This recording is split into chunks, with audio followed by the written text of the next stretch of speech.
Hello everyone and welcome back to my channel. It's the first video of hopefully many of a new series where I interview former football players, managers, anyone involved in football, fans, anyone I can get really that can talk about their past in football. So first of all, today we've got the man, the myth, the legend, Phil Coleman. How are you, mate? Yeah, very good. Thanks, Miles. Very good. He made his first senior appearance for Millwall in a 2-1 win versus West Ham, turning professional in August 1978. In 1981, Colchester United manager Bobby Roberts signed him from Millwall for a fee of £15,000. Goodness me, back in that day, that was like £50 million these days.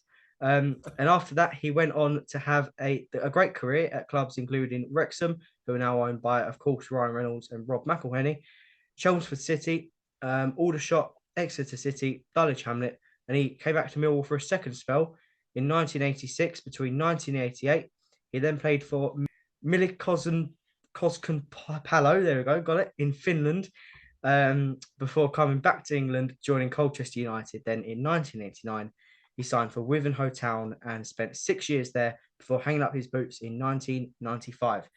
Ladies and gentlemen, as I've already said, it's Phil Coleman. How are you, mate? You okay? Yeah, that's a great introduction. It's Mullakoski in Finland. You said it better than me. Well, it's great to have a chat with you once again, mate. And as many of our followers and subscribers will know, we're both part of the, and obviously anyone listening will know we're part of the No One Likes Us Talking team. And we do that monthly show together, which you're on now. With Ted Robinson. Unfortunately, he's not here today. I just want to say the No One Likes Us Talking team for me has been the best experience ever. Some of the interviews I've done has been fantastic. So big shout out to Eamon, George, and the rest of the No Black team. Firstly, then, Phil, in May 1979, you had a crazy 8 days, didn't you? You made your Millwall debut and you went 2-1 win away to bitter rivals West Ham. How did that feel, and what was the atmosphere like on the day? Um, Getting to that point, Miles, was a long story. It's you can't just rock up and make your debut. I started kicking the ball around in the playground at school. My dad took me on his shoulders to every game on Boxing Day for years, right up to it. And then I was 13 years old and went down to the den and stood on the terraces on the Cold Blow Lane end as a kid and just looked at. There were two people that stood out. One was Barry Kitchener and Alan Dorney. And I just looked at this green baize under the lights against somebody. I think it might have been Berry. And I'm going to be like that bloke there. And that was Kitch. And It I was. was lucky, incredibly lucky. I went to a football playing grammar school. So I've got some brains in here somewhere. And I met while I was playing for my school team, which was Roan, up on Blackheath next to Greenwich Park there. It was a grammar school back in the day. I met Joe Broadfoot. So there was a Millwall connection straight away with Joe. He used to be an old member of the school. He went to the school as well. And he'd finished playing, but he'd come down to the Roan playing fields opposite Sutcliffe Park and watch us play, all the school teams. And he recommended that I went to Millwall. Played for the district, Blackheath, played for London. Asked to train with Millwall. And my first ever coach was Billy Neal. He's looking after the 14 and 15-year-olds at Crofton Park. I was also trained at Arsenal and Charlton. And then Ted Buxton came around my house one night. Terry Venable's right-hand man. Ted was one of the coaches and scouts at the club. And he said, we'd like to sign schoolboy forms. So at 15 years and 3 months, I've signed schoolboy forms for Millwall. And that was it. The blinkers went on. Arsenal, Charlton, ta-da. To be honest with you, schoolwork disappeared as well. That went over the horizon because the blinkers went and I'm going to be a player. So I was fortunate enough to play in a fantastic school team as well. We won the English schools. I was only 16. We won the English schools under 18s. I scored in that final as well. And I signed apprentice for Millwall in 77 as soon as I left school. As you mentioned, I signed pro shortly after. And we had such a great bunch of coaches. We had a support staff. And we had Bob Pearson, Billy Neal, as I mentioned, Ted Buxton. And this team came together. And as this team came together, this youth team, we sort of pushed each other on. Paul Roberts came in a year younger than me. I'm thinking, he ain't getting the youth team shirt. He ain't getting a reserve shirt. So we were fighting for shirts at 16, 17 years old. And in the 78-79 season, we had one great bloke. And some of the fans might not like him, but I'll tell you now, if he'd have stayed around, 13, 14 of us would have played in the first team. That was George Petty. And he brought kids through at Crystal Palace and Orient, and he was going to bring us lot through with Terry Long, his assistant. And I was lucky because we had Oscar Arfe, an Argentinian. What a coach. Way ahead of his time. I could write a book on just his 1 year of coaching us because that set the foundations for that Youth Cup winning team. And we got to sort of like, I think in the 78, 79 season, I'm pretty certain about 9 youth team players made their debut. And I think I was about the 7th or 8th to make my debut at the end of that season. And there was this crazy window, Miles, where I call it the Mad 8 Days. I've got to remember the dates here. May the 14th was my Football League debut. George Petty pulled me to one side the day before the game, and he said, "You're playing tomorrow." And I went, "Oh, all right." And it was it was as you come out the Coldblow Lane end, it was to the right of the goal, between the Coldblow Lane and the halfway line, over on that right hand side. And he just stood there and said, "Yeah, you're playing. The boys will look after you." And that was it. So I carried on training. I'm absolutely buzzing. Cannot wait for this game. Didn't realise the enormity of it, because when you're in the bubble, you just want to play. It doesn't matter whether you want to play for the reserves, the youth team. If you get given a chance to play, you play. Anyway, the next day comes and I still didn't realise the enormity of it. Yeah. I don't think I realised for 20, 30 years. Got prepared as normal, changed, went out, started warming up, which wasn't much in them days. No group warm-ups. You just jogged around and did your own thing. And went back in the change room. I can't remember anybody saying too much. And we've run out and it's packed. Absolutely packed. I can see the Ilderton Road end and it's all kicking off up there. There's segregation going on and massive crowd. I think it was over 12,000, 13,000. Which back in them days with segregation and parts, you needed a chainsaw to get across the ground with all the razor blades and the barbed wire and the fencing. West Ham, eh? Yeah. And just before the kickoff, Barry Kitchener come up to me. He said, "Listen, I'll win everything in the air. I'll attack everything." He said, "You just sweep and cover me. Use your pace. I'll take the big guy. You take the little guy." Well, West Ham had rather a tasty team, and I only knew one player, and that was what was his name? Pop Robson. Well, that was a bloke I ended up marking. I didn't realise they had Frank Lampard, Phil Parkes, Billy Bonds, Trevor Brooking, Alan Devonshire. This was a team that eventually they won the league and got promoted, and they're all superstars at West Ham to this day.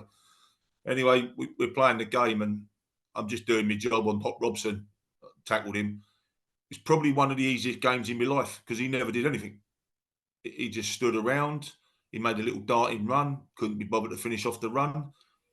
Big Kitchie's going up, winning headers against was it David Cross? Was it Crossy? Anyway, and we're winning. Nicky Chatterton scored. I think Mem scored, and it's like this is great. I'm absolutely buzzing. The game's flying by, and it got to about the 65th minute in that little middle of the second half period, and Kitch has gone down. And I've run over to him. "You all right, big man?" And he basically told me to F off. I'm having a breather and I'm killing the game. I'm thinking, so when people kill the game these days, it was happening in May 1979. Anyway, we saw the game out. One regret that Pop Robson actually scored. He's done absolutely nothing the whole game. And in the second half, the ball's come in about the penalty area. He's miscontrolled it, spun, fired it straight through my legs into the bottom corner. I'm thinking, I've had half a decent game. You know when you've had a good game, and we've won the game. I'm buzzing, but there's still to this day, this is how many years on, I'm still regretting him scoring against me, because that would have been a perfect debut. But I can remember a lot of it like it was yesterday. But yeah, an amazing feeling to make your debut. And then as you reflect and get a bit older, as I mentioned, 30, 40 years down the line, I've made my debut for my club. I made my debut against our bitter rivals, West Ham. Yeah. We beat them 2-1. I'm playing next to the club legend, Barry Kitchener. I've got other great players in my mind. John Seasman, Phil Walker, Nicky Chatterton, Dave Donaldson. I mean, these guys clocked up hundreds and hundreds of and were great players. So I count myself lucky, but I will say that I sort of like, as I mentioned, the earlier history, I worked my socks off for that debut. And Yeah. I'm also incredibly thankful. And I phoned George Petty about a year before he passed away and actually thanked him for giving me my debut because he was like my dad in sport. He put an arm around me. He knew how to press my buttons as well. He could wind me up and I'd go out there and kill somebody, you know. So, yeah, it was a great manager. He loved bringing the youth team players through. That was part of his philosophy. And, yeah, that West Ham game was, well, I say, it'll live with me. But when you realise exactly what it meant to the fans and it kept us up for a few days as well. We weren't totally relegated. That kept us in it for a while. But, yeah, great memories. Yeah. Well, you talk about the youth team. Let's go back to the youth team because the crazy 8 days, it wasn't just that, was it? What else happened, Phil? Go on. I hope the listeners got all night. Well, as you know, Bob Pearson, Billy Neal, Oscar Arth, David Payne, Mr. Burnage, and all the directors, George Petty, Terry Long, his assistant, they invested in the youth team. And I heard figures that we're going to spend 30 grand a year on bringing these kids through, which was a lot of money back in them days, a year to bring a bunch of kids through. And Bob Pearson, with his magic, many people have spoken about Bob in the past. He went out and found players, and he had a knack of finding players that gave their all for the club, could work hard, but could play. And they knitted this youth team together. We never won the South East Counties because most of the boys were in the first team. So that was a ridiculous thing. For 3 years, we were sort of one of the best youth teams in the country, but never won the league. Yeah. But we did win the FA Youth Cup, you know, and I'll take that. We got to the Southern Junior Floodlit final a few times. Ipswich beat us one year, but they had a great side as well. And it started off on a real slow burner. You know, we've beaten a few teams. I think we beat Norwich, and then we beat Sunderland, and then we got to this quarter final against Nottingham Forest, and it was like, oh right, couple of games to go to the final. We might have to take this serious. We were just a bunch of boys that just went out there and found a way to win. But we had players that could win it. We had players that could fight. Everyone could dig in. The Forest game, I think other players have mentioned it was the toughest game. We were 1-0 up at the Den. I think we must have had 3,000 or 4,000 watching it that night. 3-1 up, and we drew 3-3. So that was the enormity of the game. I do remember that it kicked off as well because I remember their goalkeeper, somebody whacked their goalkeeper. Fans jumped over and whacked the goalkeeper, the Forest keeper. They smashed the coach up, the Forest youth team coach. So that was what it was like in the 70s. They even had a row, at youth games. Anyway, we went up to Nottingham Forest, and mate of mine was playing for Forest. He comes from London, and he actually said, Brian Clough said, go out and beat those Cockneys, bunch of white boys. You'll easily beat them tonight. So we scored early on. I think Tony Kinsella scored the goal.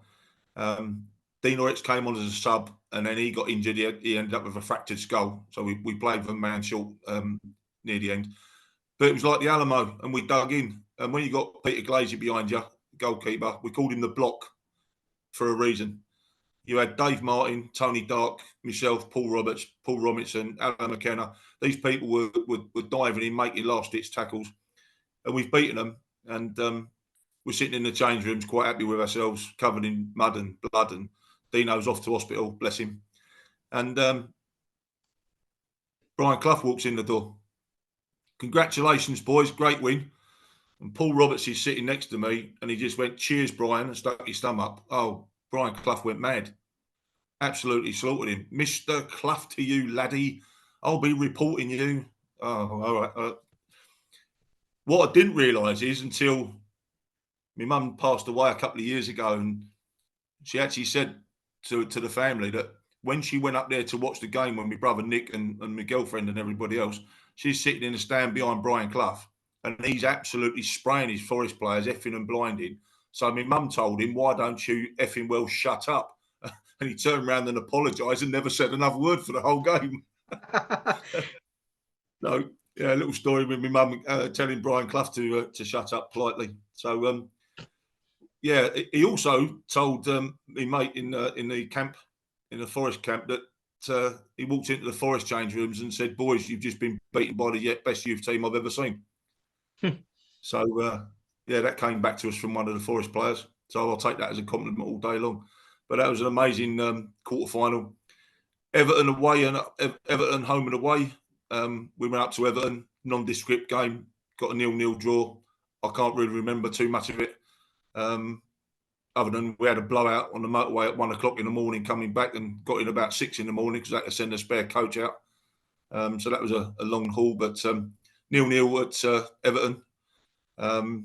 Again, my mum thought it was a fantastic stadium because she'd never seen a lift go up to the top flight of steps, up to the top tier. So at Everton, they had these fantastic 3-tier stands, and she's absolutely loving it, getting a lift up and down to the seats. So which was unique. So, but yeah, we come Newcastle back Stadium. and yeah, we've done a job on the Everton in the second leg of the semi-final, beat them 2-0, quite comfortable. And they had some good players. They had some really good players that went on to play in the top flight for Everton, and that just left the final. Man City away in the first leg. I think we had about 500 fans went up to watch that game at 6 o'clock kickoff. Fair play to them. I try and thank every single one of them every time I speak to them. You know, these guys are getting on a train and going up to Manchester to watch a bunch of under 18-year-old kids. There was a bit of them finishing off the game at about 8:30 and waiting for Chelsea to come out of Man United on the same night, if you know what I mean. But yeah, I think Chelsea got to the platform and got the shock of their lives that there was 500 Millwall fans there. But again, they had a good side. Had some great players. Goalkeeper. I remember Tommy Caton, God bless him. He lost his life way too young, 30 odd years old. But yeah, we did a job on them again. You know, we could do that. We could keep a clean sheet for fun, you know. So we had a 0-0 draw, and then I don't know, we got them back to the Den for the second leg. And I don't know, to this day, there was only going to be one winner. I have no doubt in my mind that we were going to win that game. And I think it was a bit of we were 2-0 up. And I think the last 20 minutes we were playing keep ball with them. We were just knocking it around and just running them ragged because, I don't know, there was an arrogance about us when we were in front, and we could tighten it up if we just sensed that they had a bit of a threat. We just nullify it, give it to Kevin O'Callaghan, and he'd keep the ball for about 20 minutes and let us all have a rest. He dribbled past everybody about 20 times.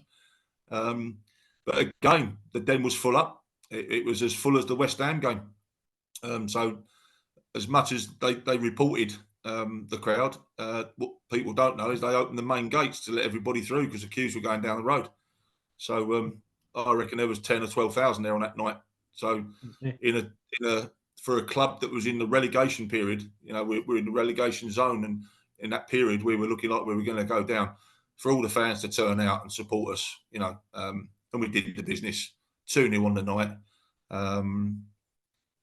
Great information from people like Terry Long. He came in. All the directors came in.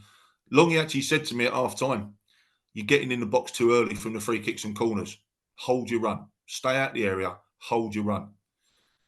Got to about the 60th minute. Kevin O'Callaghan took a corner from the left hand side as you come out the tunnel, and he's put it on the penalty spot. And I did hold my run, but when I went, I just left Tommy Caton behind, nutted it in the top corner, and I got to this day that's still the best goal I've ever scored, and it's memorable. You know, FA Youth Cup final, I've nutted one in the top corner. I've done exactly what the coach asked me to do, in front of a big crowd. I'm still buzzing now, Miles. I've just sort of tingled thinking about it. So, yeah, a great time.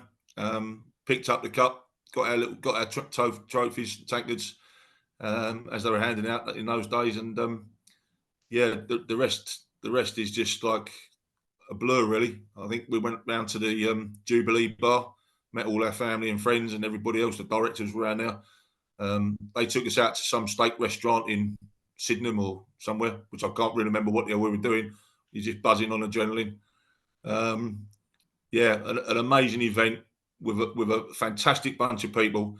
And it wasn't just the 11 or the 12. You know, there was Peter Glazier, Dave Martin, Paul Roberts, Paul Robinson, Ian Gale, Tony Kinsella, Dave Memmott, Alan McKenna, Chris Dibble, Kevin O'Callaghan, Dean Orix, Andy Massey, Johnny Elks was a spare goal, was the number 2 goalkeeper. Tony Darky played in nearly every game and then got injured and didn't play in the final. He was so unlucky, Tony Dark. And Dave Hockaday was also in the squad. But we also had people back in us. Billy Neal was always around the place, as he has been for about 60 years. George Stevens was our physio. Tubbsy was our kit man. Pauline, she did all our laundry. She looked after us. Lil, she made sure we had our food at lunchtimes every day. Jack Blackman was the club's physio and trainer. Oscar Arce was the coach, and then David Payne took over. And I think Payne, he just picked the team. He just said, go out there and play, boys. And we just went out there and did it. So there was a lot of great people in and around the club that backed us, from coaches to that support staff. And the boys that don't really get a mention, Dave Hockaday, Tony Dark, and Johnny Helps, who's a massive Millwall fan as well. So, yeah, great times, great bunch of lads, and great support. And as I say, when you're getting 10 or 12,000 for a Youth Cup final in 1979, that's something special, that is. For a club like us, that is something special. Yeah, 100%. Well, you made your return for a second spell with the Lions between 1986 and 1988, and during that time, you played alongside your brother, weren't you? You played quite often together. And how was that? Was your relationship like the same on the pitch as well as off? Yeah, Nick's one of these guys where a really talented player, totally and utterly committed. You'd never beat him in a sprint. You'd never beat him in a cross country. When you have the 2 months off in the summer holidays from training, what fans don't realise is he was the one that was running 5 miles 2 or 3 days a week. He was the one that was running up the hills in Greenwich Park on his own during the close season, and he's been a highly underrated player for me. I know he's my brother, and but I saw what he went through. If ever anything was needed at the ground on a Sunday, he got the call as an apprentice to go in and clean the bath, to go in and fault the pitch on his own. So he got battered at times, and he took it. Absolutely took it all the time. And I'll tell you what else he did, Miles. It's a little unknown fact here, although I might have put it to you before. George Graham signed Nick and Teddy Sheringham at the same desk with the same pen, the same minute, because he thought highly of the both of them. He then turned around and said, Ted, you're going on loan to my mate Ron Harris at Aldershot. Nick, you're going on loan to my mate Lou Macari at Swindon, 18, 19-year-olds. You're going to go and get 3 months of nasty, horrible Division 4 in them days, current Division 2 football. So Ted actually joined me at Aldershot. So I used to go and pick him up every day for 3 months. Nick went off to Swindon every day on the train. Lou Macari thought the world of him, put him in his house, in his digs. So Nick was going and staying there on a Friday night for games. And Nick played about 17 games for Swindon in a team that won the league. And he ended up as an 18-year-old, he ended up Swindon's penalty taker. He smacked 4 penalties in because they kept missing them, and he went, I'll do it. So he just stepped forward and smacked him in with his left foot. He got a great hat-trick once. He scored 2 penalties and an own goal in 1 game for Swindon. Anyway, at the end of the season, because he hadn't played enough games, Lou Macari bought him the medal. So he basically, the league wouldn't do it for 17 games. So Lou Macari bought him a medal. But he played with people like Chris Kamara and Andy Rowlands and these sort of people at Swindon. And he came back and he played a couple of games at the end of the promotion winning season. I think that was at 85 with George Graham. So he played a few games there with George Graham. Then in comes the Doc and just put his thumbprint on my brother. There you go, Nick. You're my left back. And the Doc quoted, and so did Frank McClintock, he's the best defensive left back in the country. If you want a left back to go forward, don't get me brother. If you want me brother to defend and everybody else goes up for a corner, Nick will stay back. Yeah. If anybody broke, Nick would kick it out the ground and let everybody get back into position. If there was a winger, I to this day played beside him and around him for 2 years. I watched him play for most of his career. I cannot tell you, Miles, a winger that got past him because he was one nasty piece of work who was absolutely double quick. Well, when you got somebody that's nasty and quick, wingers rapidly don't take you on. I saw Vincey there for Portsmouth. He got crosses in, but he never took me brother on. I saw the boy Faraday at QPR. He was regarded as Wayne Faraday is so quick, he catches pigeons. He took me brother on, and my brother was jogging beside him. I've It was heard just that before. ridiculous. But Nick would hit you. My God, he would hit you. He'd hit you in training. He'd tackle you. He'd knock you out of the place if you got a chance. But he had one thing. When he walked off of the white lines, he switched off. He never spoke about football. He just went and had a beer with the lads and went home. Totally wouldn't talk about the game that night. I'd meet up with him on Sunday. What about yesterday? Yeah, it's all right. He'd just crack on with life. Got dealt a really cruel blow with his 2 knee cruciates. The first one he came back. It took him a year to get back from the first one.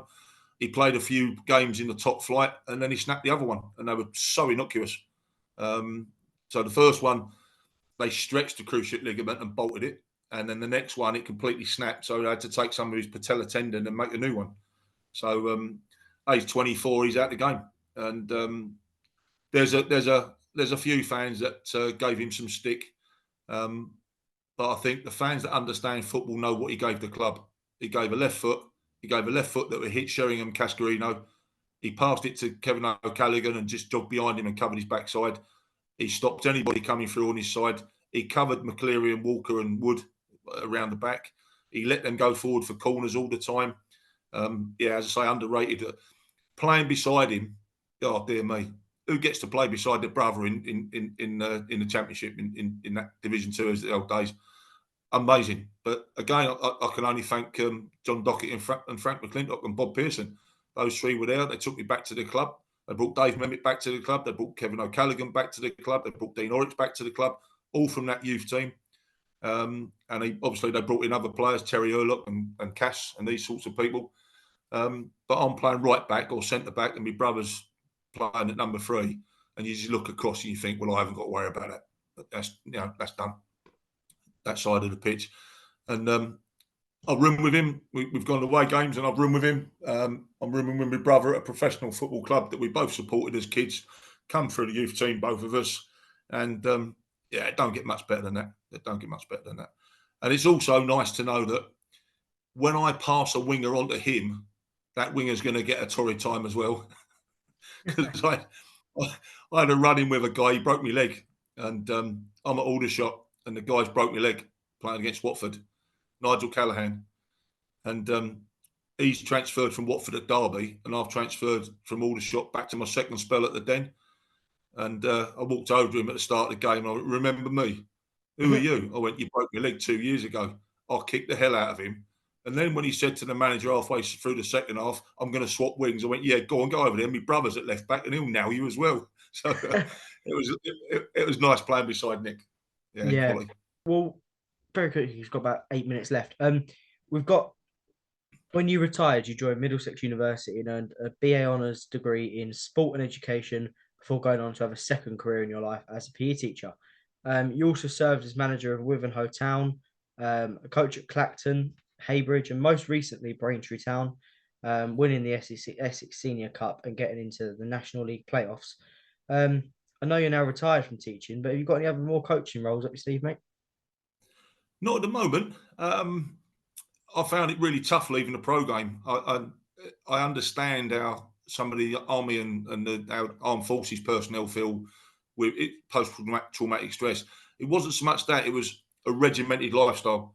You turn up at the den at 10 o'clock. You've got to eat this. You've got to train like this. You've got to do that. You've got to be on time for the coach. You've got to wear this clothing. And it took a while for me to sort of get out of that professional football mode. But I've got to tell you, Miles, becoming a PE teacher. I went through hell to do it. I mean, the degree wasn't easy. The teacher training wasn't easy.